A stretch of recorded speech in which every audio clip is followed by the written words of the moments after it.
Okay everybody, today we have a K7400 that is in just the worst condition tube-wise that I think I've ever seen. I can't recall a weaker tube in memory that I've ever seen. A buddy called me up and said, hey, I've got this K7400 with a super dim image. Can you do something about it? I'm like, well, I'll try my best. As we can see, Wells Gardner monitor is 25-inch K7400, and it has not been rebuilt. It's all original and everything, so caps don't necessarily have anything to do with color or things like that. It's not an R811 problem, it's not a black and white image, there's color there, but it's just super weak. I've never seen one this weak. This is incredible. The color pots are all at about 25%, which is where they should be. The drive pots, the cutoff pots are all about 25%, which is about where they should be. Anything higher, that the colors like to bleed. So 25%, which is where they should be. The drive pots are about 50%, which is where they should be. The sub-contrast pot here is pointing directly at those resistors, which is right where it should be. So everything is set properly on the neck board and the main chassis. Brightness is, that's all the way down with brightness, and that's all the way up. Oh, dropped it here. Contrast, that's all the way down, and that's all the way up. And the screen pot's about 50%. If I turn the screen pot up, that's 100%. And that's all the way down. That's about 50%. This is the best you can get. And it just is absolutely terrible. I've never seen one this bad in all of my time working on these. So we're going to get the Rejuvenator out and see if we can rejuvenate this back to life. Well, we have the Rejuvenator hooked up. It's attached to the back of the tube right there. And I found something interesting going through the settings here is that all of the gun emissions are good. So I'll show you what's going on here. We'll turn on the Rejuvenator and we'll set our voltage to about 6.3 for our heater, which is good. And we'll go to set G1 voltage. Needs to be about 50, which is right there for G1. 50. We'll go to set G2 cutoff, and we'll go to red, and we'll set this to about right there. Right there. Green, we'll go to right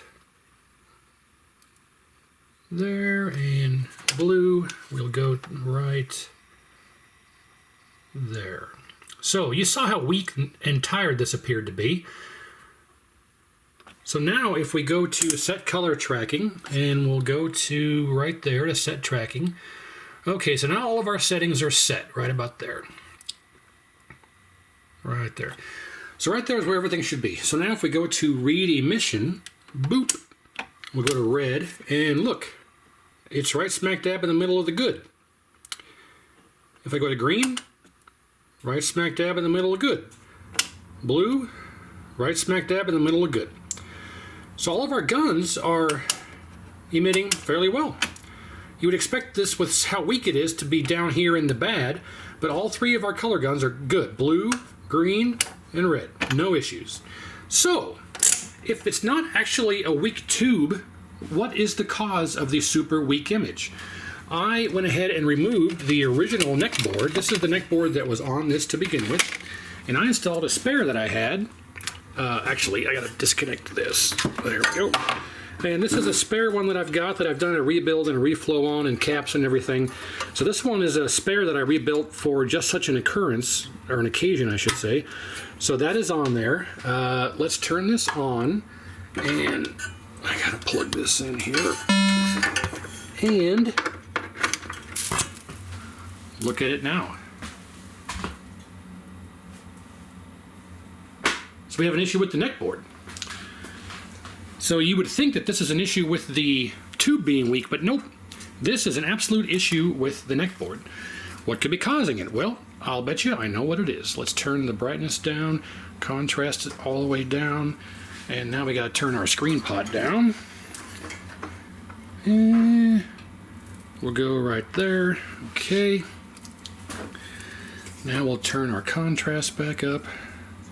Glorious. Oh, we got some convergence problems. I can fix that, but ta-da! So it's not a weak tube after all. It's an issue with the neck board.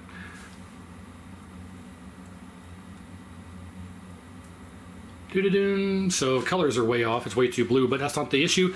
So what is wrong? What is wrong with this? What could possibly be wrong with this? The first thing that I would think is this little jumper here for the heater voltage is missing, but it's not. That little jumper is present. There's a little jumper there, W159, 519. If that jumper is missing, it can lower the heater voltage and you'll have a low output, but that jumper is present. So the only other issue that I've known to cause that would be a bad RGB encoder chip, this LM1203N. I'll bet you that's the problem. I've seen this go bad and cause this exact problem. So as you can see, with a good working neck board, we don't have a weak picture at all. That actually looks pretty darn good.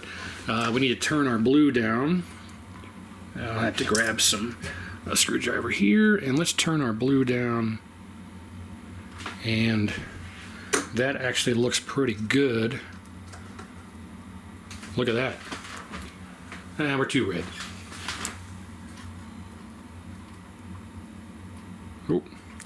Oh, now we have no red. That pot is super scratchy.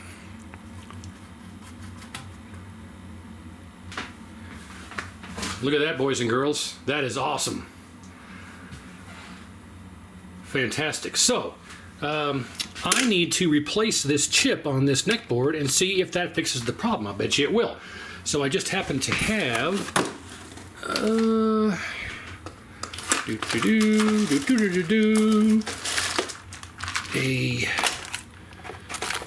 let's see, how many do I have, if any? I'm pretty sure I've got, hey, there we go. I've got two brand new ones right there. So let's replace that and see if that fixes the problem. All right, so our substitute good neck board is removed. I'll put it back in here along with all of my other ones. I've got a whole stack of them here in a big bin. And then we have the original neck board reinstalled with the new LM1203N in a socket. So let's power it up and see if it works. Turn the test rig on, plug this guy in directly, and okay, it comes to life. And with the new LM1203N, what do we get? All the settings are the same. There you go. So, yep, bad RGB encoder chip. Thumbs down for you, buddy. And this is actually beautiful. So I'm glad I didn't zap this because it did not need it whatsoever. So yeah, if you got one of these, use it to your advantage. I mean, all the color guns we saw were dead in the middle, are at 1.4, which is pretty damn good. So it ended up not being a bad tube, it was a bad RGB encoder chip. Quick and easy fix. That's what experience will do for you. And let's get a good look at our UMK3 logo here. That's going to be good. Wow.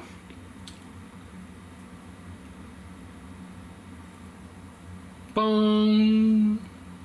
Doom. Fantastic. So there's a little sticker here that says dim. I think I'll do the honors and remove this tape. Voila. So there you have it. Amazing. Well, quick and easy. Hopefully you learned something. Thanks very much. Like, share, and subscribe. As always, I appreciate it. Make sure you hit the bell notification so you can stay up to date on current uploads when they come up. And yeah, thank you very much. See you next time.